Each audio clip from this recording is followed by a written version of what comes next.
And as promised, we're back with Joe Geier, the president of the Geier Financial Group and PressBox's newest writer. Joe, welcome to the show. You're doing some business, sports business writing for PressBox. Yes, we are. It's been exciting. All right. Hey, we asked you, because of the time of year, to do a piece, and you did a really interesting piece on spring training, the economics of spring training. And it's interesting, you went a slightly different way. I thought your piece was going to be about how Florida has kind of lost such incredible revenue because so many teams have moved to Arizona. Right. Florida used to be the main location for most of the teams, and now teams are relocating to Arizona. I think a lot of it has to do with the fact that, one, Arizona is drawing them with the municipalities paying for the complexes, and also Arizona has Phoenix is just centrally located, and all the teams can travel around to each other, and it makes the games a lot easier. I think it used to be like about 80% of the teams were in Florida, 20 in Arizona. Now it's 50-50, or Arizona may have one or two more. I think Arizona actually has more. At last count, it was only 14 teams left in Florida, believe it or not. All right. Now, how is that working out for Arizona? I mean, they've put all these municipalities have gambled a lot, so to speak, in building these fancy new facilities. Is it paying off? It doesn't seem like it when you do the research and look at what these municipalities are paying to build the stadiums, and then what they're looking for in terms of return on their investment. It doesn't seem like it's paying off for the municipalities. That may have a lot to do with the economic downturn over the past couple of years and the amount of money that they put into it. As you saw in the article, you see that Arizona over the past 2 years ago had a $2 billion surplus. This year they're looking at a $600,000 deficit. So that has a big impact on those municipalities and their ability to actually support these teams. Now, Arizona clearly planned how to grab a piece of this business, so they thought it was important, I guess, in terms of the tourism dollars. Did Florida not care about this business, or were they smart in not reinvesting so much back into it? I think Florida cares. I think they were disappointed that the teams left. If you do the research and look at they tried to get as many teams that the Orioles had they were looking at Homeland, and they were in Fort Lauderdale. Now they're in Sarasota, and Sarasota made a great bid to keep them there. They're also looking at Vero Beach. Yep. So you can tell that Florida still wants the teams there, because it does bring fans down. It does bring tourism dollars there.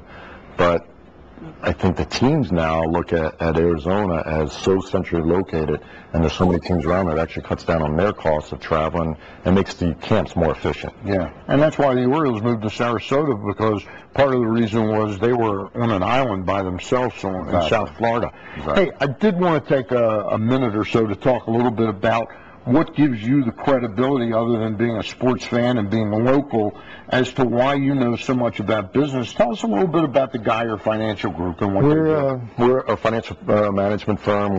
Most of our clients we have a family office and an asset management business. Most of our clients on the family office side are actually athletes, professional athletes, baseball players. So our clients, Cal Ripken, Mark Teixeira, Brad Lidge. So we have Eddie Murray. So we have great ties to some of the Oriole greats, and we have a clientele of about 40 retired players and about 25 current players right now. Is it more interesting and challenging for retired players to kind of hold on to what they've got than it is for somebody like Mark Teixeira, who signed such a humongous contract? Sure, it is. The amounts that Mark's, he signed a $182 million contract, so that $22 million, $23 million a year is going to go a long way. As long as he keeps the spending in check. But back when Eddie and Kenny Singleton and those guys were playing, the amount of money that they were making was a substantial amount as well.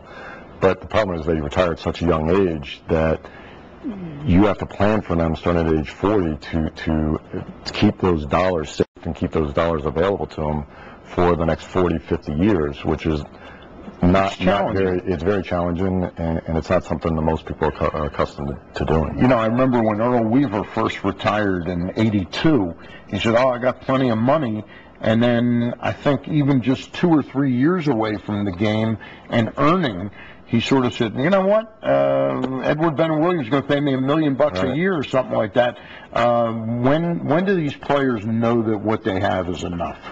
We try and set goals for them, and based on their lifestyle, based on where they live, and try and set a dollar amount and say, if you have $10 million set aside for you, that'll generate, if you use the rule of thumb of 4%, that'll generate $400,000 a year.